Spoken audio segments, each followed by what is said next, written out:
things first, I'm Jenna Wolf. That is Nick Wright. Danny Cannell joining us this morning. Got the turtleneck going. That's a staple outside, with man. you. Baby, it's cold. A Friday, I got to break out the turtleneck. Come on. You saw Kristaps wearing it last night. Hey, it's going And look at the reception he got. So I'm just letting you know. I'm not sure if it was the turtleneck or the play. Hey, it took us 5 days, but we made it to Friday. And after last night's football game, I, Jenna Wolf, can tell you one thing. Even when the Browns win, they still lose. Thursday night football, we're going to dive right in. It'll be the story everyone's talking about today, Steelers and Browns, and by far the ugliest game of the season with the Browns up 21-7 and the game coming to a close. Mason Rudolph, Steelers quarterback, and Myles Garrett from the Browns get into a scuffle in the end zone. So watch this. Garrett will rip off Rudolph's helmet, strike him in the head with it. Mason Rudolph can't even believe it. Benches would clear, an all-out brawl would ensue. So Garrett and two others would be ejected. An absolutely inexcusable finish in which suspensions will most certainly be handed down. For Myles Garrett, he may have played his last game of the season. Now, what I did was foolish, and I shouldn't have allowed myself to slip like that. That's out of character. It's inexcusable. You know, I don't care, rivalry or not, we can't do that. That's kind of the history of, you know, what's been going on here lately, hurting yourself, and that's just endangering the other team. It's inexcusable. He knows that. I hope he does now. It's tough. We'll see. Mason Rudolph, a friend of yours, Myles Garrett, a teammate of yours. What were you saying to your teammates over there to kind of calm everybody down? I don't think there's anything in that moment that I can really say to calm him down. You know what? The reality is he's going to get suspended. We don't know how long, and that hurts our team. And we can't do that. We can't continue to hurt this team. It's inexcusable. Do you feel you played the final game of the season tonight? No clue. All right, so Myles Garrett called it foolish. I would say it's something on the other end of the spectrum, the behavior you saw there, and I'm sure there was an element, some will say, well, being in the moment, that still makes no excuse for what actually happened. How long do you think, Nick, should Myles Garrett be suspended for? Listen, I think Baker understood the gravity of it far better than Myles Garrett did. He'll be suspended the rest of the year. I'd be shocked if it's shorter. I would be not shocked, but quite surprised if it goes longer than that. I think next season? Yeah, I think 6 games is, well, yeah, I mean, I think it'll be a regular season suspension. I think it'll be 6 games. I don't think the Browns are going to make the playoffs at this point, so I don't think they're going to have to worry about that part of it. This is the ugliest example of on-field violence since Albert Haynesworth stomped on Andre Gerard's face. Now, he got 5 games, but that was also 10 years ago. And I feel like if Haynesworth had done that in 2019, he would have gotten 8 games, 12 games, maybe a full season. To me, this wasn't quite as bad as that, but a lot of that is just good fortune for Myles Garrett, and obviously good fortune for Mason Rudolph because he's the victim here. But the reason that I think it's going to be 6 games and no worse is because Mason Rudolph is okay.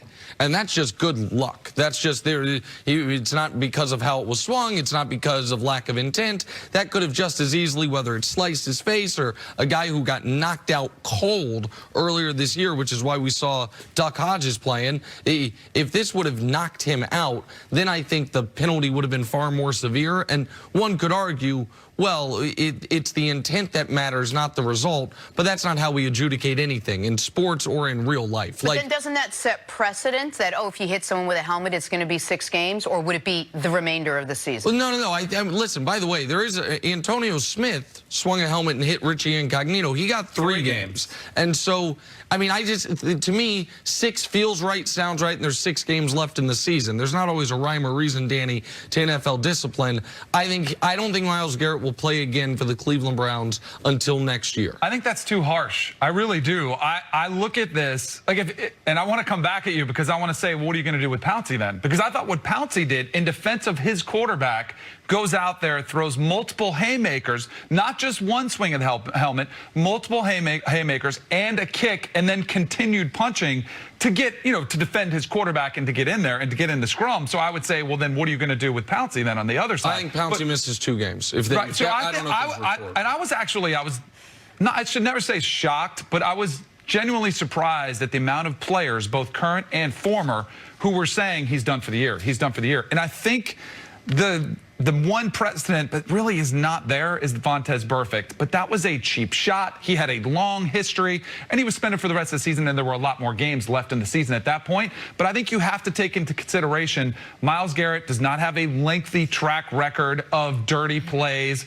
This was more of a reactionary, it shouldn't be overlooked that Mason Rudolph was attacking him. He was on the attack, and Myles Garrett was backing up when he swung it, and then he took the one swing, and then he was down. I'm not making light of the seriousness of the situation, but I look historically, and you mentioned the 3 games and the other incident where there was a player that swung his helmet. I think 3 games is probably what he should get, but the NFL has done something. You mentioned what happened with Albert Hainsworth being over a decade ago. The NFL is more reactionary to the public outcry than ever before because they are concerned about what people think of their product. So that from that perspective, I think he might get 6 games, but I think it's too harsh for what he did on the field. Listen, I think anything Pouncey did is going to be looked at in the prism of a reaction, heat of the moment, a reaction to Why don't you give the same benefit of the doubt for Garrett? Because Garrett started the whole thing. Because the reason that I think this is worse than Antonio Smith swung his helmet, ripped off Richie Incognito's helmet and swung it at him, hit him in the face, got 3 games. And Antonio Smith and Richie Incognito had been going back and forth all game. Richie Incognito is who he is. Antonio Smith, tough guy too. And it felt like those 2 guys both, their actions led to the moment, if you will.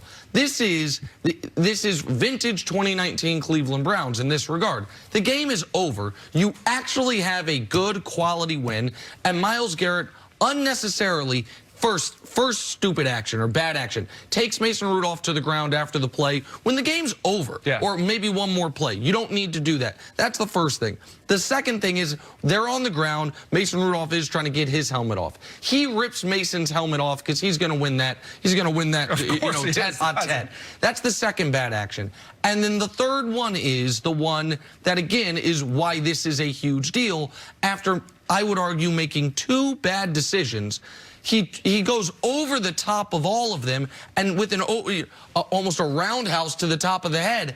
And that's going to get you suspended more right now in this moment, not just because you can say the NFL's reactionary, but it's also the NFL has made a concerted effort to make the whole world know they care about the safety of their players. I don't think he would have gotten 6 games.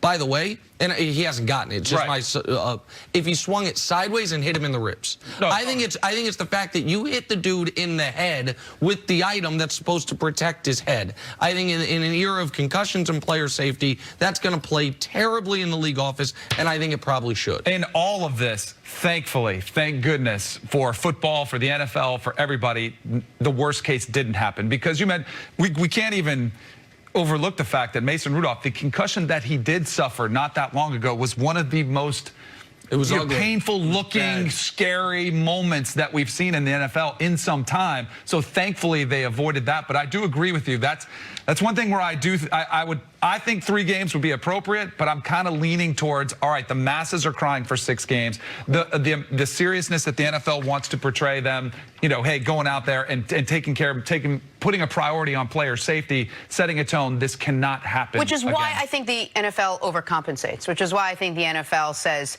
we never want to see this again.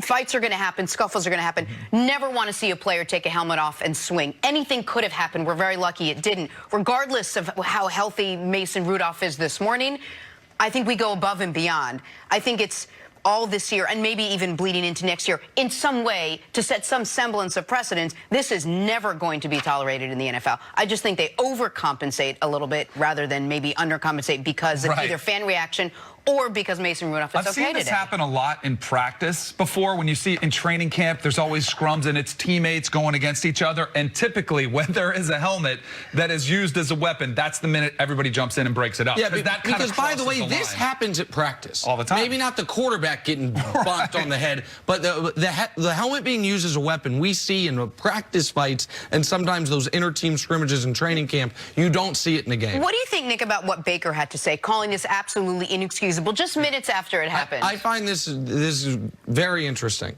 because this is going to be, I believe, the thing that Baker has done this year that plays the best on shows like this and the worst in his locker room. I think a lot of the things Baker has done this year that on shows like this we criticize, complaining about the refs, for example, talking to the fans, I think that plays fine in the locker room. I think a lot of those guys agree with him. Man, the refs are out to get us. And, man, it is too loud. And we kill him for it. This, he is going to be Baker finally showed maturity. Right. Baker called out a teammate in the heat of the moment. And, by the way, all that's true. I think in the locker room, I don't think it plays that well. I think in the locker room, I don't think he's killed for it. But I think that Myles Garrett clearly did not understand the gravity of the situation. Baker, in the moment, is saying it's inexcusable, it overshadows the win, it's awful, it's dangerous, all these things. And so I do wonder, and you can speak to this better than I can, Danny, if in that locker room there's going to be some guy saying, hey, Baker, you didn't have to say anything, man. I was on the sideline. I didn't see exactly what happened. I know it got ugly. I hope everyone's okay. We got the win. We're moving forward. So I think Baker's going to be applauded for it by members of the press. Just not by members of his team. And not by I members of his think if it wasn't so, unanimously criticized, that I think his teammates will give him a pass. I think they'll understand the gravity of the situation, what it means for the sport in general, the magnitude of the situation. I think